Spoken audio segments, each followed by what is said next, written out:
Breakups, they're hard, especially when you've been together for almost 70 years. 70 years. Today, the ACC announced that they were leaving Greensboro for another city, moving to Charlotte. I'm Tanya Rivera. And I'm Ben Briscoe. We're going to dig into why the ACC is leaving and what the impact will be on the Triad. You know, they made the announcement today during a very strange Zoom call where no one actually turned their cameras on. It was audio only. Commissioner Jim Phillips said the move came down to a handful of factors. Charlotte Douglas International is the 5th busiest airport in the world. We have right around maybe a little more than 80,000 ACC graduates that live in the Charlotte region. There's home to nearly 500 global and regional headquarters in the city and city land area. So those are part of the data driven as well as other elements that were deeply considered by the board. The ACC has a rich history in Greensboro. Today, the league has 15 members, but the circle was a whole lot smaller back in the 50s. It all started with the Southern Conference placing a ban on postseason football play in 1951. 2 years later, 7 teams left that conference, and then they founded the ACC in Greensboro. A month later, the ACC was officially established with Clemson, Duke, Maryland, North Carolina State, South Carolina, and Wake Forest. Later that year, the ACC admitted the University of Virginia to the conference, bringing the count to 8.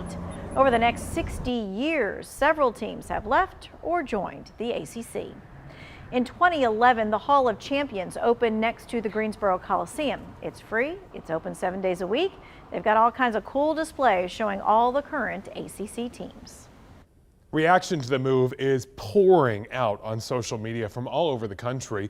We wanted to give you a taste of what people who live outside of Greensboro really think about this. So take a look. Blue Devil Nation, the fan group, said Greensboro has been great for the ACC over many years. If you haven't heard yet, the new offices will be in Charlotte. There's a lot of history in Greensboro that will not be forgotten, but change is the name of the game these days. Then Nick wrote over here, some of the ACC reaction on Twitter reminds me of the reaction when the ACC tourney left Greensboro. I used to hate it too, but there is nothing to do around the GSO Coliseum. People want an experience, not just a game. However, we've got Robin who writes, that's too bad. The Greensboro Coliseum is so easy to get in and out of for the ACC women's basketball tournament. She goes on to say in that post that navigating Charlotte will be a nightmare, all that traffic. Scott says the ACC has announced moving of its headquarters from Greensboro to uptown Charlotte. So good luck trying to get in and out should you have any business there.